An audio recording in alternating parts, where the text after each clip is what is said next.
Hi guys, today is the day I've been telling you guys about, when you're going to find out what Jesus meant by he was going to a place where his disciples could not go right now, but they would get to go later on, and you'll get to see what Jesus knows is going to happen to him that the disciples are not understanding is going to happen. They don't understand what he means by he has to go away. And you're going to see Peter's denial for the second and third time before the rooster crows, just like Jesus had told Peter. So we got a lot to cover today. And that will be in the New International Version, if you want to follow along. And it'll be John chapter 18, verse 25, through chapter 19, verse 22. For our reading in John today. And we're starting out with Peter's second and third denials. And I apologize if I stop at little intervals here like this, because that's just me checking to make make sure YouTube is still recording. Excuse me, I cannot talk today. YouTube is acting up on me again today. It's been good for a while, but today it decided to Shockwave player decides to keep crashing for some unknown reason. It quit doing that for a while, and now it just started again, so I want to make sure we're still recording, you know, because before I got a whole video done, and then it was stuck on 1 minute.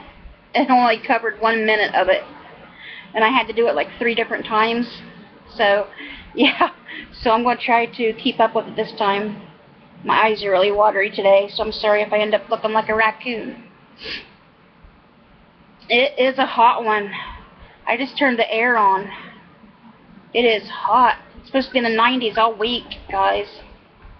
Here in Ohio, anyway. Where we live.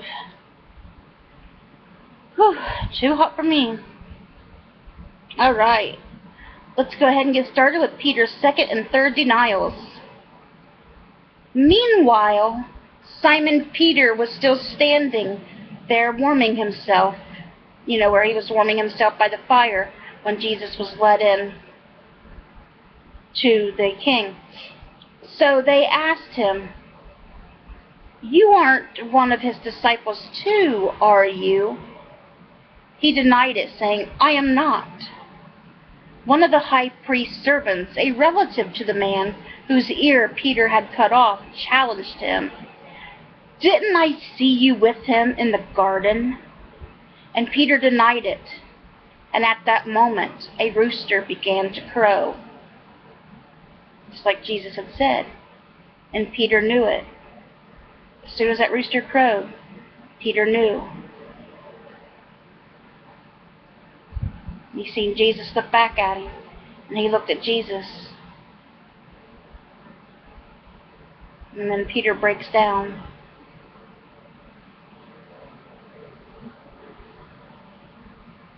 Because he knows what he had done. Alright. Now Jesus before Pilate.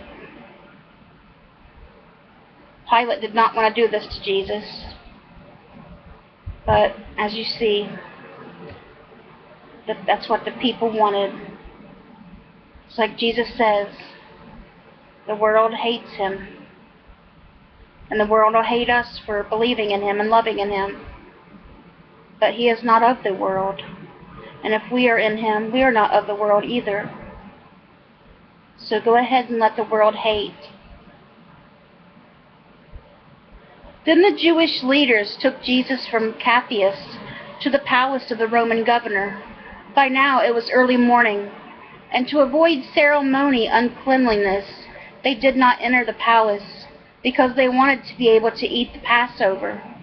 So Pilate came out to them and asked, "What charges are you bringing against this man?" "If he were not a criminal," they replied, "we would have handed him over to you." Pilate said, "Take him yourselves and judge him by your own law." "But we have no right to execute anyone," they objected. This took place to fulfill what Jesus had said about the kind of death he was going to die. Pilate then went back inside the palace, summoned Jesus, and asked him, "Are you the king of the Jews?" "Is that your own idea?" Jesus asked, "or did others talk to you about me?" "Am I a Jew?" Pilate replied. "Your own people and chief priests handed you over to me. What is it you have done?" Jesus said, "My kingdom is not of this world. If it were, my servants would fight to prevent my arrest, but now my kingdom is from another place." "You are a king then," said Pilate. Jesus answered, "You say that I am king. In fact, the reason I was born and came into the world is to testify to the truth. Everyone on the side of the truth listens to me." "What is truth?" retorted Pilate. With this, he went out again to the Jews gathered there and said, "I find no basis for a charge against him. But it is your custom for me to release to you one prisoner at the time of the Passover. Do you want me to release the King of the Jews?" Referring to Jesus. They shouted back, "No, not him. Give us Barabbas." Now Barabbas had been taken apart in an uprising. Barabbas was a murderer. And the people were screaming they want Barabbas released, a murderer, over Jesus, who never done no wrong, who is God's holy Son. So, let's continue on what Pilate says to that. Then Pilate took Jesus and had him flogged, which is beaten badly. The soldiers twisted together a crown of thorns and put it on his head. Just imagine how painful that is now. Big thorns, like that in a rose bush. Those big thorns. Making a crown of those and shoving it down on top of his head. Had to hurt and bleed. And this is after they flogged him severely. They clothed him in a purple robe and went up to him again and again, saying, "Hail, King of the Jews!" And they slapped him in the face. They were mocking him, trying to make a mockery out of Jesus. Once more, Pilate came out and said to the Jews gathered there, "Look, I am bringing him out to you to let you know that I find no basis for a charge against him." When Jesus came out wearing the crown of thorns and the purple robe, Pilate said to them, "Here is the man." As soon as the chief priests and their officials saw him, they shouted, "Crucify! Crucify!" But Pilate answered, "You take him and crucify him. As for me, I find no basis for a charge against him." The Jewish leaders insisted, "We have a law, and according to that law, he must die, because he claimed to be the Son of God." When Pilate heard this, he was even more afraid, and he went back inside the palace. "Where do you come from?" he asked Jesus. But Jesus gave him no answer. "Do you refuse to speak to me?" Pilate said. "Don't you realize I have the power either to free you or to crucify you?" Jesus answered, "You would have no power over me if it were not given to you from above. Therefore, the one who handed me over to you is guilty of a greater sin." From then on, Pilate tried to set Jesus free, but the Jewish leaders kept shouting, "If you let this man go, you are no friend of Caesar. Anyone who claims to be a king opposes Caesar." When Pilate heard this, he brought Jesus out and sat down on the judge's seat at a place known as the stone pavement, which in Arabic is Gabbatha. It was the day of preparation of the Passover. It was about noon. "Here is your king," Pilate said to the Jews. But they shouted, "Take him away! Take him away! Crucify him!" "Shall I crucify your king?" Pilate asked. "We have no king but Caesar," the chief priests answered. Finally, Pilate handed him over to be crucified. And you're going to see what that means here in just a minute. The crucifixion of Jesus.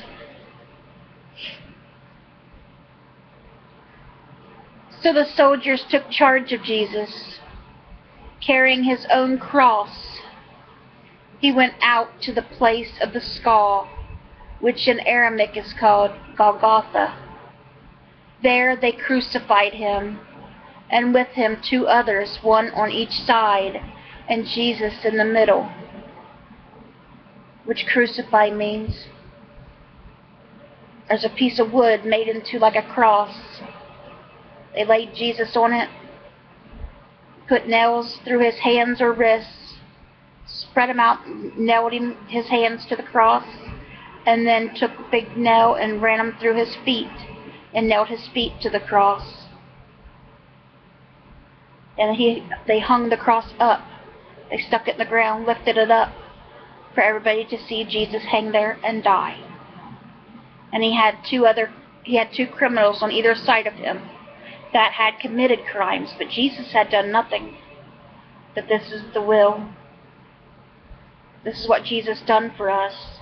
If Jesus had not done this for us, none of us would be able to be saved in Jesus' name. None of us would be going to heaven. We would have no hope. What would be the point of even living? That's how much God loved us.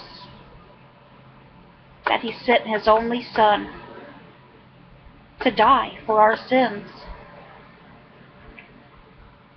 Pilate had a notice prepared and fastened it to the cross. It read, "Jesus of Nazareth, the King of the Jews." They did that, of course, to mock Jesus. Many of the Jews read this sign, for the place where Jesus was crucified was near the city, and the sign was written in Aramaic, Latin, and Greek. The chief priests of the Jews protested to Pilate, "Do not write the King of the Jews," but that this man claimed to be the King of the Jews. Pilate answered, "What I have written, I have written."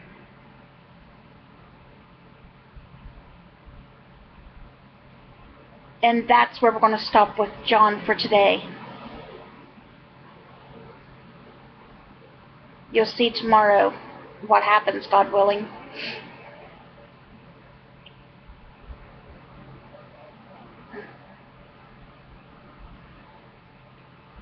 We're going to continue on with Psalm 119 today, verses 113 through 128. And Shamkez says, "I hate double-minded people, but I love your law. You are my refuge and my shield. I have put my hope in your word. Away from me, you evildoers, that I may keep the commands of my God. Sustain me, my God, according to your promise, and I will live. Do not let my hopes be dashed. Uphold me, and I will be delivered. I will always have regard for your decrees. You reject all who stray from your decrees, for their delusions come to nothing. All the wicked of the earth you discard like dross. Therefore I love your statutes. My flesh trembles in fear of you. I stand in awe of your laws." And now Anne says, "I have done what is righteous and just. Do not leave me to my oppressors. Ensure your servant's well-being. Do not let the arrogant oppress me. My eyes fell looking for your salvation, looking for your righteous promise. Deal with your servant according to your love, and teach me your decrees. I am your servant. Give me discernment, that I may understand your statutes. It is time for you to act, Lord. Your law is being broken. Because I love your commands more than gold, more than pure gold. And because I consider all your precepts right, I hate everything wrong path. And that's where we're stopping with Psalm 119. And lastly for today is Proverbs chapter 16, verses 10 and 11. And Proverbs 16:10 says, "The lips of a king speak as an oracle, and his mouth does not betray justice." And Proverbs 16:11 says, "Honest scales and balances belong to the Lord. All the weights in the bag are of his making." Okay, guys, that was today's Bible reading. I hope you guys enjoyed it. I hope it touched your guys' hearts. I hope you guys are having a blessed day, a blessed weekend. Let's bring those souls to Jesus, and God willing, I'll see you guys again tomorrow so we can continue on and you can see what happens with the crucifixion of Jesus. Bye, guys. God bless.